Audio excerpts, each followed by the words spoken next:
বিসমিল্লাহির রহমানির রহিম। আসসালামু আলাইকুম রহমতুল্লাহ। সুপ্রিয় শিক্ষার্থীরা, আজকে আমি তোমাদের সঙ্গে কথা হলো চতুর্থ শ্রেণীর ৫৭ পৃষ্ঠা নিয়ে ভাগ পরীক্ষার অঙ্কগুলা। আচ্ছা, এবং আমি মনে করি যে 4 মানে হলো 4 ভিডিওটি দেখবেন তুমি বেশ কয়েকবার, ঠিক আছে? তাহলে অঙ্ক আর করবে না এদিক ওদিক ছুটপাট, মানে ছুটাছুটি করতে পারবে না সে, সুন্দরভাবে তোমরা ভিডিওটা দেখবা। আচ্ছা, এবার আসেন তাহলে এই 5 নম্বর বলছে কোনো সংখ্যাকে, 5 নম্বর তো না, 4 নম্বর, কোনো সংখ্যাকে 34 দিয়ে ভাগ করলে এর ভাগফল 3 এবং ভাগশেষ 10 পাওয়া যায়, সংখ্যাটি কত? তাহলে লিখবো আমরা কি লিখবো? এখানে ভাজক, এখানে ভাজক হলো, এখানে ভাজক সমান হলো 34, আর ভাগফল হলো আমার হলো 3, এবং ভাগশেষ, এই যে ভাগশেষ হলো আমার কত? তাহলে হলো আমার 10, ঠিক আছে? ভাগশেষ হলো আমার 10। তাহলে এখন সুন্দরভাবে অঙ্কটা করো। আমরা জানি কি জানি? ভাজ্য সমান কি? ভাজক গুণন ভাগফল যোগ হলো ভাগশেষ, ঠিক আছে? আমরা জানি ভাজ্য সমান ভাজক গুণন ভাগফল যোগ ভাগশেষ, এইটাই ছিল আমাদের এখানকার সূত্র। আচ্ছা, যদি পারি না আমরা সূত্র, তাহলে কি অঙ্ক ভালোভাবে কি মিলানো যাবে? কখনো মিলানো যাবে না। তাহলে অতএব ভাজক কত হলো? ভাজক হলো আমার 34, ভাগফল কত হলো? 3, আর ভাগশেষ কত হলো? আমার হলো 10। এবার অঙ্কটা একবারে হবে, একবারে ঝকাঝক। তাহলে দেখেন 3 34 হলো আমার হলো 102 যোগ হলো 10, তাহলে আমাদের আসলো কত? 112। উত্তর হলো আমার 112, ঠিক আছে? কত সুন্দরভাবে আমাদের অঙ্কটা করলাম, ক্লিয়ার? তাহলে এবার চলো আমরা আর একটা অঙ্ক করতে যাব, সেটা হলো নাম্বার, এবার হলো 5, ঠিক আছে? 5 5 5, তোমরা হেসে খেলে নাচ। এবার ভালো করে অঙ্কটা দেখতে হবে। তুমি 99 জন খেলোয়াড় থেকে 11 সদস্য বিশিষ্ট কতটি ফুটবল দল গঠন করতে পারবে? 99 জন আছে, তা বোঝা যাচ্ছে 9 11 99, এটা কি বলার বাকি আছে? তুমি মুখে মুখেই অঙ্ক করতে পারবা। এটা জাস্ট খালি আমাকে করে দিতে হচ্ছে তোমাদের ঠিক রাখার জন্য। তাহলে মোট খেলোয়াড় দেখো, মোট খেলোয়াড় কতজন? সমান হলো 99 জন। ভালো কথা। তাহলে আমরা এখন লিখব, তাহলে 11 জন নিয়ে হয়, 11 জন নিয়ে হয় একটি দল হইল, 11 জন নিয়ে হয় একটি দল। তাহলে 99 জনকে নিয়ে হবে, 99 জন নিয়ে হয় কি হয়? তাহলে 99 ভাগ হলো আমার 11, 99 ভাগ হলো 11, তাহলে আমরা টি সমান হলো 9 11 99, তাহলে 9টি দল। তাহলে এখানে আমরা পেয়ে গেলাম উত্তর হলো 9টি দল। এইটাই ছিল আমার অঙ্কের আসল ফল, ঠিক আছে? এইটাই হলো আমার অঙ্কের আসল ফল, যেটা ছিল 9টা দল। এবার আসেন 26 তো না 6, তাহলে এখানে আমরা অঙ্কটা পড়িয়ে গেছি। 26 জন লোকের মাঝে 182টি পোস্ট কার্ড বিতরণ করলে প্রত্যেকে কয়টি করে পোস্ট কার্ড পাবে? তাহলে এখন আমরা অঙ্ক এভাবেই করব। কীভাবে করবো? যে 26 জনে পায়, লেখো। এবার 6 নম্বর আমরা করবো, যেহেতু যে 26 জনে পায়, 26 জনে পায় কত? 182টি পোস্ট কার্ড। আচ্ছা, তাহলে একজনে পায়, তাহলে 182 ভাগ হলো 26টি। আচ্ছা, তাহলে এখানে ভাগ করলে আমরা কত পাবো? তাহলে হলো 60টি, এখানে ভাগ করলে হয় 7, আমার হলো 60টি। এইটাই ছিল এখন উত্তর। কি কত সুন্দর অঙ্ক না? একে পানি ভাতে, খালি মুখে দেবেন আর চলে যাবে, ঠিক আছে? একে পানি ভাতে অঙ্ক হয়ে গেল, কোনো ভেজালের কিছুই আমি দেখি না। এবার আসেন সেই কাঙ্ক্ষিত, এবার হলো 7 নম্বর। 7 নম্বর কি বলে? আচ্ছা, যে 500টি পেন্সিল থেকে প্রতি বক্স 500টি পেন্সিল থেকে প্রতি বক্সে 12টি করে পেন্সিল রাখলে কতটি বক্সের প্রয়োজন পড়বে এবং কতটি পেন্সিল অবশিষ্ট থাকবে? তাহলে এটাই তো কথা। তাহলে লেখো মোট পেন্সিল হলো কতটি? মোট পেন্সিল হলো 500টি।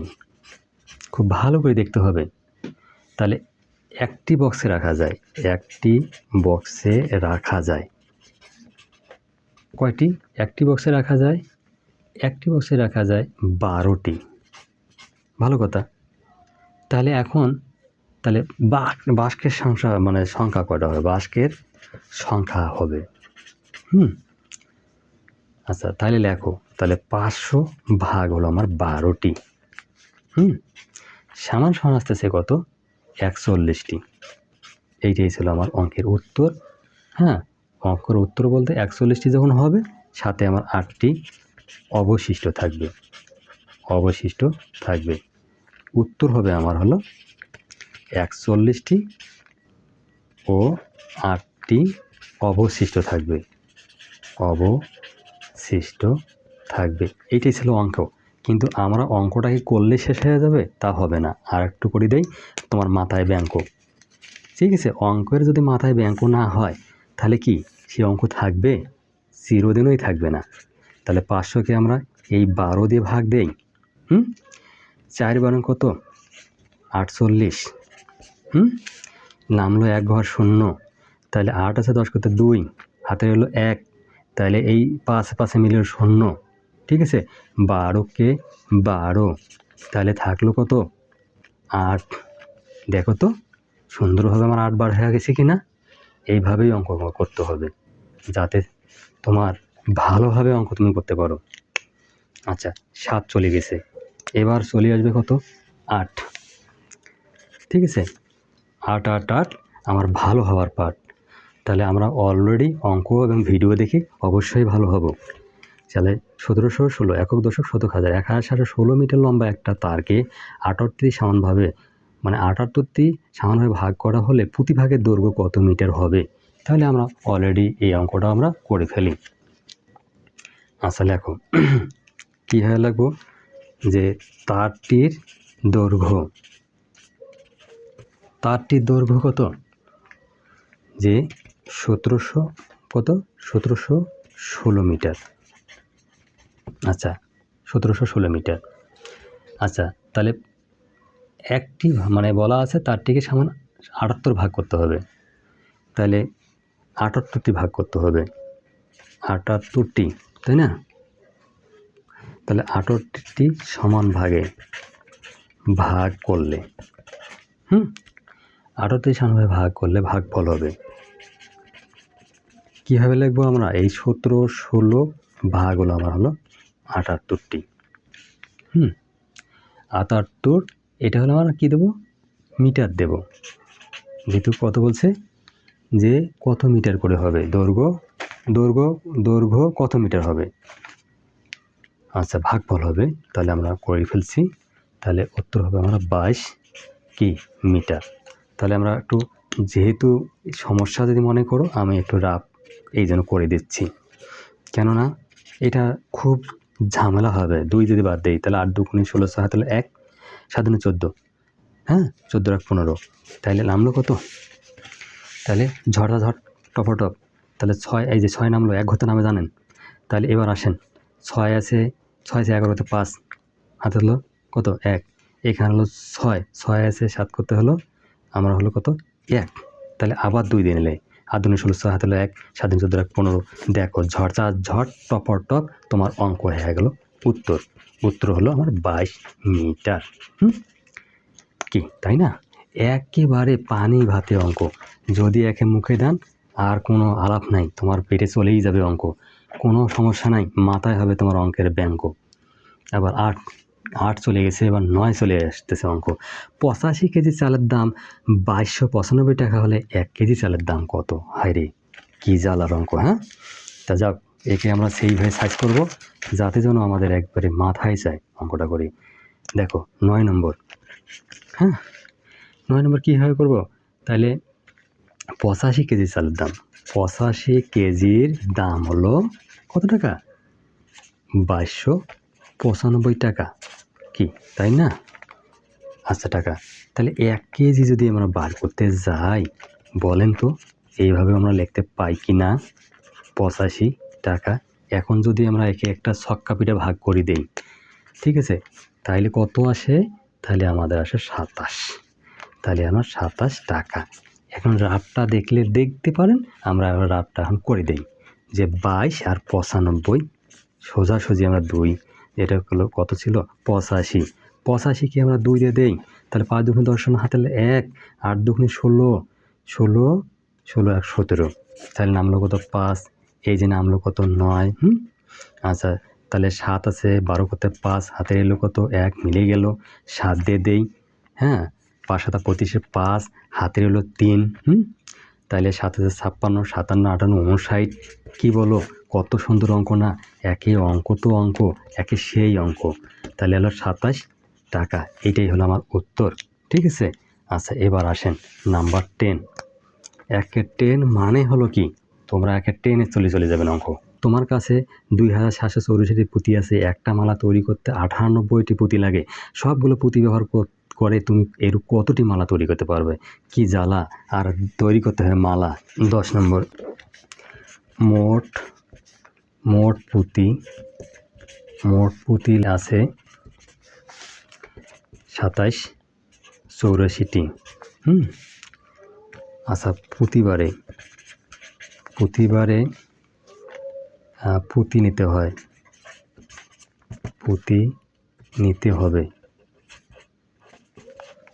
হবে 98টি। এটাই ছিল কথা। তাহলে মালার সংখ্যা হলো, তাহলে 2784 ভাগ হলো 98টি। আমরা ভালো করে অঙ্ক না ধরলে অঙ্ক ঝামেলা করে। 28টি মালা, ঠিক আছে, হ্যাঁ, 28টি মালা তৈরি করা যাবে, আর বাকি থাকবে 40টি পুঁতি, ঠিক আছে, 40টি পুঁতি। ভাগটা আমাদের যেটা ছিল এইভাবে ভাগটা করবো আমরা। 27 84 দিয়ে আমরা যে 98 দিয়ে ভাগ দেই, তা 2 দিয়ে দেই। 8 দুগুণে 16, 6 হাতে গেল কত? 1, 9 দিনে 18, 19। ক্লিয়ার? তাহলে নামলো কত? 2। 2 এখানে আছে, 9 আছে, 17, 9, 10, 11, 12, 13, 14, 15, 16, 17, এখানে আসতেছে মানে 8, 1 ঘর নামলো 4। তাহলে 8 দিয়ে দাও, 8 দিলে আসলে আমার কত? 784। 18 84 4 হাজার কত? 6। তাহলে 8 9 72 73 74 75 76 77 78। এইটা ছিল হিসাব, খুব সাধারণ হিসাব। যদি তোমরা হাত দিয়ে ছেড়ে দাও, তাহলে অঙ্ক একে অঙ্কের মতো তোমাদের টাইট করে ধরবে, খুব ভালো করে দেখতে হবে। এইটাই ছিল আমার হলো রাফ, ঠিক আছে। অঙ্কের মধ্যে আমরা খাইলো এখন খাপ। আচ্ছা, যাই হোক, আমার ভিডিওটা যদি সামান্য ভালো লেগে থাকে, তাহলে একটা লাইক, এটা সাবস্ক্রাইব করে রাখবেন, যাতে নেক্সট ভিডিওটা তুমি তাড়াতাড়ি পেতে পারো। আল্লাহ হাফেজ।